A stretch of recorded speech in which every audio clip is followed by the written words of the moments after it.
Si Tam Nang Seng o Victor ay kilalang tao sa Singapore. Siya ay founder ng isang shipping company. Bago naging matagumpay na negosyante, naging manggagawa muna si Victor sa pantalan. Ngunit dahil sa kanya angking talino at hilig sa negosyo, alam niya kung gaano kalaki ang potensyal ng shipping industry sa Singapore. Sa edad na 29 mula sa kanyang mga naipon at inutang na pera, itinatag niya ang TNS Shipping sa panahon ng Singapore's Maritime Golden Age. Dahil sa kanyang pagsisikap at kasipagan, mabilis na lumaki ang kanyang negosyo. Pinasok ni Victor ang real estate at entertainment kaya nakilala siya bilang isa sa mga pinakamayamang negosyante sa Singapore. Ngunit habang nasa tuktok siya ng kanyang karera, pumanaw naman ang kanyang asawa at iniwan sa kanya ang 3 anak na puro mga babae. Kaya si Victor ang nagtayong ama at ina sa kanyang mga anak. Hindi na muling nag-asawa pa si Victor, ibinuhos na lamang niya ang buong oras at pagmamahal sa kanyang mga anak at sa kanyang negosyo. Umaasa siya na maipapasa niya ang kanyang mga negosyo balang araw sa mga anak. Kaya mas lalong sinipagan at pinabubuti ni Victor ang negosyo para hindi ito malugi. Sa 3 anak niya, mas pinahalagahan at mas malaki ang kanyang tiwala sa panganay na anak niya na si Tan Cheng Cheng. Hindi lamang matalino si Cheng, napatunayan din niya na siya ay karapat-dapat na humawak balang araw sa negosyo ng ama nung naipakita niya ang kanyang kakayanan nung nagsimula siya ng entry-level position sa kanilang kumpanya. Kayo na nagpalakas lalo ng tiwala ni Victor sa kanyang panganay na anak. Hindi lamang ang pagiging tagapagmana ang focus ni Victor sa anak, gusto niya na makapag-asawa na si Cheng. Sobrang tinutukan ni Cheng ang kanyang trabaho sa kumpanya ng ama, na halos nakalimutan na niya na siya ay nagkakaedad na ngunit single pa rin. Sinubukan ni Victor na ipakilala si Cheng sa anak ng mga kaibigang mayayaman o di naman kaya ay sa mga lalaking matagumpay din sa negosyo. Ngunit sa lahat ng mga yon, walang nagustuhan si Cheng. Kaya nagtaka si Victor kung bakit. Hanggang sa isang araw sa oras ng company meeting, nalaman ni Victor mula sa ibang mga empleyado na may nakakadate ng sekreto si Cheng na nagtatrabaho din sa kanilang shipping company. Dahil sa pagmamahal sa anak, kaagad na pinuntahan ni Victor ang HR para alamin ang impormasyon ng nasabing lalaki. Gusto niyang malaman kung anong klaseng lalaki ang nagustuhan ng kanyang anak. Dahil wala siyang alam na may nakarelasyon si Cheng dati. Normal na reaksyon ng magulang para alamin kung karapat-dapat ba sa kanilang anak ang taong pinili niyang mahalin o karapat-dapat pa ito sa pagmamahal at tiwala ng kanyang anak. Sa nakuhang impormasyon mula sa HR, biglang napaisip si Victor. Ang lalaking tinutukoy na nakakadate ni Cheng ay si Spencer Sanjay Tupani. Siya ay regular na marketing staff sa ilalim ng pangangasiwa ni Cheng. Ito ay isang superior-subordinate relationship, kaya mas malaki ang tsansa na mas mabilis sila na maging malapit sa isa't isa. Ang ikinababahala ni Victor ay hindi ang estado o ugali ni Spencer, kundi dahil si Spencer ay 5 taong mas bata kaysa kay Cheng. Dati nang ikinasal at may anak pa sa dating asawa. Dagdag pa doon ay nag-aalala din si Victor sa background ng pamilya ni Spencer. Si Spencer ay nakatira pa sa kanyang mga magulang sa isang public housing accommodation para sa mga lower middle class na tinatawag nila sa Singapore. Para kay Victor, ang kanilang katayuan sa lipunan at kalagayan ng pamumuhay sa pagitan nila ay napakalaki. Kaya mas lalong nag-aalala si Victor sa magiging kinabukasan ng kanyang anak. Pero dahil may katigasan ng ulo si Cheng, mas pinili pa rin niya si Spencer bilang maging katuwang niya sa buhay. Sa kanyang mga mata, si Spencer ay nagtataglay ng mga kakaibang kaakit-akit na katangian ng isang taong may lahing Chinese at Indian. Si Spencer ay may tangkad na 6'1", matipuno ang katawan at malakas ang apil. Dahil wala pang karanasan sa pag-ibig si Cheng, mabilis siyang nahulog sa mga matatamis na salita ni Spencer. Naniniwala si Cheng na natagpuan na niya ang lalaking tinadhana sa kanya, kaya halos nabulaga na siya sa kanyang pagmamahal kay Spencer. Kaya sa kabila ng pagtutol ni Victor, itinuloy pa rin ni Cheng ang relasyon niya kay Spencer. Sa mga karanasan niya sa buhay, hindi matanggap ni Victor, nagpapakasal ang kanyang anak sa lalaking hindi mayaman at dati nang nabigo sa pag-aasawa. Dagdag pa doon ang pagkakaroon nito ng anak. Ngunit ang lahat ng pangaral niya kay Cheng ay parang hangin lang na dumaan. Buo na ang loob ni Cheng na magpakasal kay Spencer. Dahil wala nang magawa, tinanggap at nirespeto na lamang ni Victor ang gusto ng anak. Sinuportahan na lamang niya ang mag-asawa. Dahil ayaw ni Victor na makita ang anak na nahihirapan sa piling ni Spencer at nasanay ito na mamuhay ng marangya, binigyan niya ang bagong mag-asawa ng mamahaling villa bilang wedding gift. Naglabas din siya ng malaking pera para sa pag-organisa ng ingranding kasal nila Spencer at Cheng. Para sa iba, parang fairy tale ang naging love story ng dalawa. Isang mahirap na lalaki na ikinasal sa mayaman na babae at namuhay ng masaya. Pagkatapos ng kasal, pinomote ni Victor si Spencer bilang maging department head. Samantalang naging sunod-sunod naman ang panganganak ni Cheng at nagkaroon sila ng 3 anak. Kahit na may mga katulong sila para mag-alaga ng kanilang mga anak, wala pa ring oras si Cheng na magtrabaho. Matapos ng kanyang maternity leave na tumagal ng ilang taon, nawala na rin ng gana si Cheng na bumalik pa sa trabaho. Mas gusto na lamang niya na alagaan ang kanyang mga anak at si Spencer nang bahalang magtrabaho para sa kanila.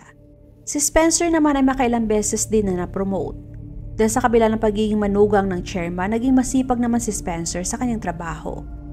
Pero sa likod ng mala fairy tale at perpektong relasyon, may mga nakatagong pagbabago pala na nagaganap. Bilang panganay na anak at nagmula sa mahirap na pamilya, at dahil biglang yumaman si Spencer, nagkaroon ng mamahaling sasakyan, maraming pera at parte ng napakalaking kumpanya. Para sa kanya, oras na para suklian naman niya ang paghihirap ng kanyang mga magulang. Gusto din niya iparana sa kanyang pamilya ang karangyaan sa buhay na meron siya. Ibinahagi niya kung anong meron siya.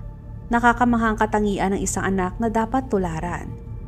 Pero habang nasa proseso siya ng pagbabahagi niya ng biyaya sa kanyang pamilya, unti-unti namang nakakalimutan ni Spencer si Cheng.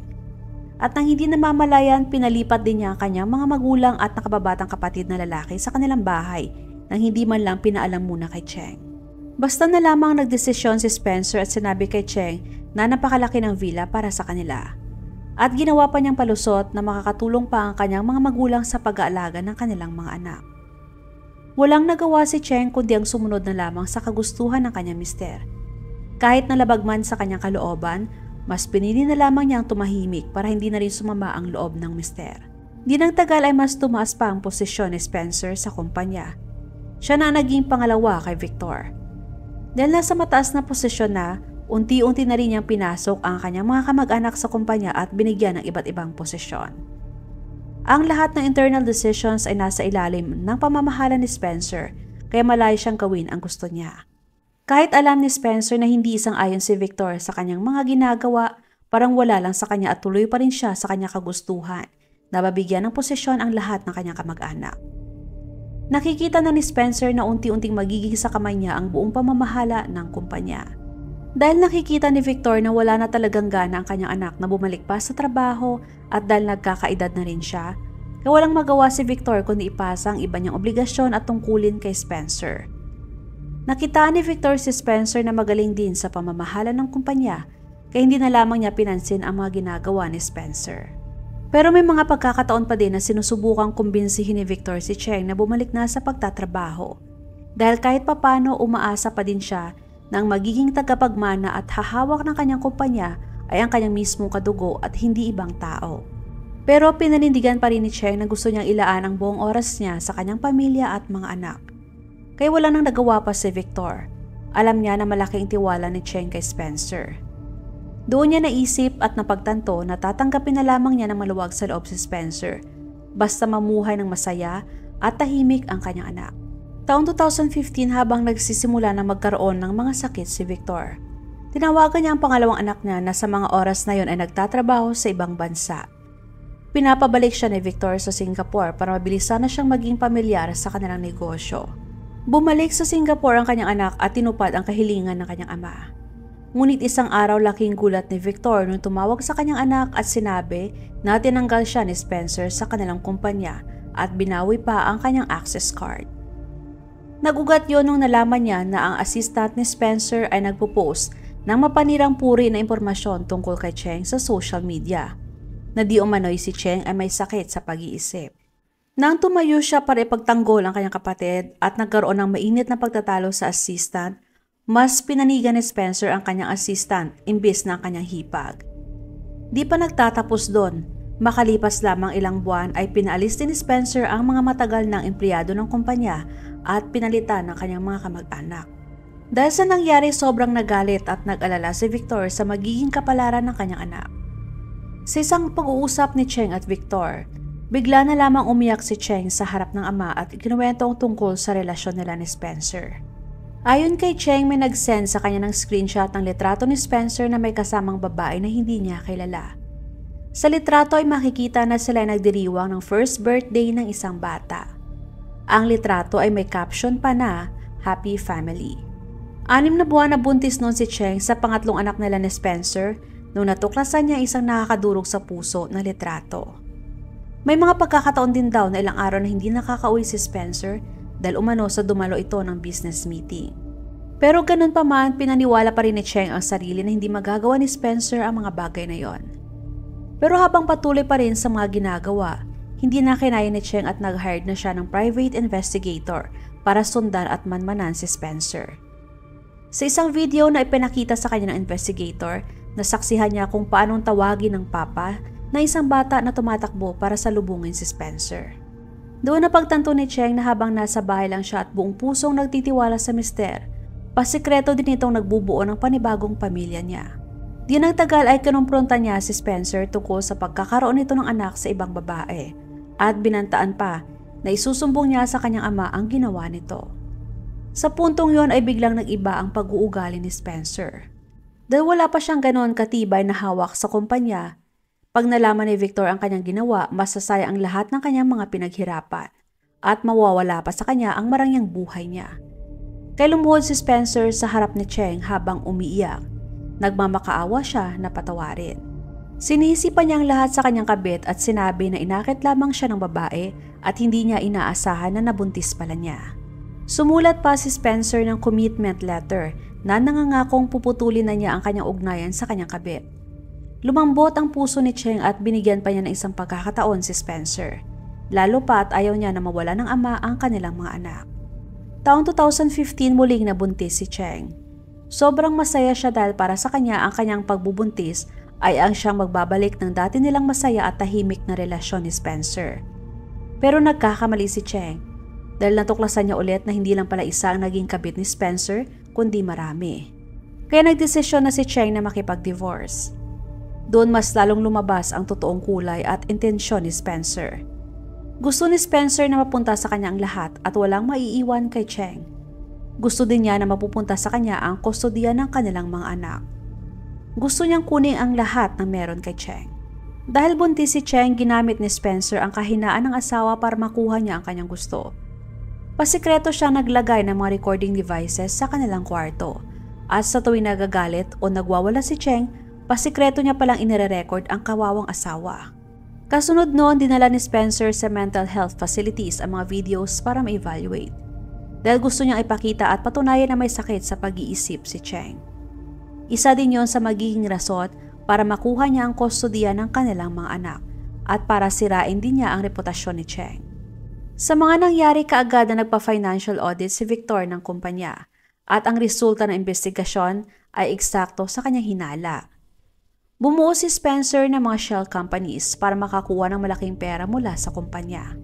Sa asset verification process, nakita din na palihim siyang nakabili ng mga properties at kasama na doon ang bahay na ginamit niya para sa pangalawang pamilya niya. Hindi lamang niloko ni Spencer si Cheng, balak din niya na makuha ang lahat ng ari-arian ng pamilya Tan. Dahil nakita ni Victor kung gaano ka-stress at nasaktan ang kanyang minamahal na anak at ang mga ginawang pagnanakaw ni Spencer ng pera mula sa kanyang kumpanya, nag-uumapaw na galit na ang kanyang nararamdaman. Sa puntong yon, ang magagawa lamang ni Victor ay kumbinsihin ang anak na madaliin ang proseso ng kanilang divorce ni Spencer. Pero ang problema, matatag si Spencer na tumangging makipag-divorce. Umiyak pa siya sa harap ni Victor at nangakong magbabago. Ang hindi alam ni Spencer na alam na ni Victor na hindi bukal sa kanyang kalooban ang ginagawang paghingi ng tawad. Alam niya na nagkukunwari lang itong nagsisisi kaya mas lalong lumaki ang galit sa puso ni Victor. Napakalalim na ng sugat na ibinigay ni Spencer sa kanilang pamilya. Ganon din si Cheng, buo na ang kanyang loob at desidido na siya na ituloy ang divorce. Noong napagtanto ni Spencer na hindi nauurong sa divorce si Cheng, bumuo na siya ng mga plano. Sinabi pa niya na habang nasa bahay lang si Cheng, siya nagpapakahirap na magtrabaho, kaya nararapat lang na magkaroon siya ng pantay na share sa kumpanya. Tumagal ang proseso ng kanilang divorce at habang tumatagal ay mas lalo lang nalulugmok sa kalungkutan si Cheng. Ang kumpanya ay unti-unti na ring naaapektuhan dahil sa capital turnover. Ang pinaghirapang itayo ni Victor na kumpanya at iniingatan ng pamilya ay unti-unti na rin nasisira. Alam ni Victor na mahirap ang hinihingi ni Spencer, kaya malabo na magkaroon sila ng matiwasay na negosasyon. Dahil sa matinding galit at desperasyon, unti-unti nang nabubuo sa isip ni Victor na patayin si Spencer para matapos ng lahat. Sa paniniwala niya, yun lang ang natatanging paraan para tumahimik na ang lahat, lalo na ang kanyang anak. Bandang 1:20 ng hapon noong July 10, 2017, habang nagkakape si Spencer sa isang cafe at nagkataong nakita naman siya ni Victor. Agad na umalab ang damdamin ni Victor habang pinagmamasdan na masay nagkakapeng lalaking gumulo sa kanilang pamilya at sa pinaghirapang niyang kumpanya. Kalmadong bumili sa kalapit na tindahan ng kutsilyo si Victor at agad na nilapitan si Spencer. Nung nakita siya ni Spencer, agad itong nataranta at tinanong kung bakit nandun siya. Nang walang pag-alinlangan ay kaagad niyang sinaksak ng 3 beses si Spencer sa tiyan. Tinakpan ni Spencer ang kanyang mga sugat at sinubukan pang makatakbo. Pero hinabol pa rin siya ni Victor at sinaksak ulit ng makailang beses. Natumba si Spencer sa harap ng cafe at humingi pa ng tulong sa mga taong dumadaan habang nag-aagaw buhay. Nang makaawa din siya kay Victor na iligtas siya pero para wala itong naririnig. Sa tuwing may lalapit para tulungan si Spencer, pinipigilan din sila ni Victor. At sumigaw din siya na, "Ang lalaking ito ay aking manugang, siya ay isang bastardo. Ngayong araw ay tiyak na papatayin ko siya. Kahit makulong ako, tatanggapin ko yon." Di nagtagal ay nawala na ng malay si Spencer na naliligo sa sarili niyang dugo. Noong nakita ni Victor na hindi na gumagalaw si Spencer, kalmado din niyang ibinaba ang hawak niyang kutsilyo. Kasunod noon ay tinawagan niya si Cheng, sabay sabi na, "Cheng, pinatay ko ng walang hiyang lalaking yon." Umiyak sa kabilang linya si Cheng at tinanong ang ama kung bakit niya nagawa yon. Sinagot lamang siya ni Victor na, "Hindi na ako makatulog, kaya ginawa ko na ang nararapat. Huwag ka nang umiyak, matanda na ako at hindi ako takot na makulong." Pagkatapos niyang tumawag kay Cheng, kalmadong umumpo si Victor at inantay na dumating ang mga pulis para siya ay arestuhin. Namatay si Spencer dahil sa pagkaubos ng dugo. Noong una, maraming tao ang humusga kay Victor dahil sa pagpatay niya kay Spencer. Pero nung lumabas na ang resulta ng investigasyon at nalaman ng publiko kung anong klaseng tao si Spencer, mas naawa pa sila kay Victor. At para sa kanila, hindi nararapat na kaawaan si Spencer. Noong August 20, 2020, nagsimula ang trial ni Victor. Siya ay kinasuhan nung una ng intentional murder. Pero matapos siyang ma-diagnose ng Institute of Mental Health na siya ay may severe depression noong oras na nangyari ang krimen, ang kaso ay binabaan sa manslaughter. At noong September 21, 2020, si Victor ay sinentensyahan ng 8.5 taon ng pagkakakulong. Pagkatapos mamatay ni Spencer, nagdemand pa ang mga magulang niya ng 500,000 Singaporean dollars mula kay Cheng bilang suporta. Pero hindi pumayag si Cheng. Dahil walang kabayaran ang ginawa ni Spencer sa kanilang pamilya, lalo na sa kanyang ama. Ang ginawa ni Victor ay nagpapakita lamang ng matinding pagmamahal ng isang ama sa kanyang anak. Ito ay isang patunay lamang sa kung ano ang kayang gawin ng isang magulang para protektahan ang kanilang mga anak. Shout out kay Glenda Kumawas ng Manila. Maraming salamat! Please support po my second channel na Usaping Krimen. Salitan ang pag-upload ko sa kada channel, kaya kung gusto niyo na makapanood ng crime story araw-araw, maaari lamang po na i-check ang bawat channel para sa mga panibagong videos. Maraming salamat!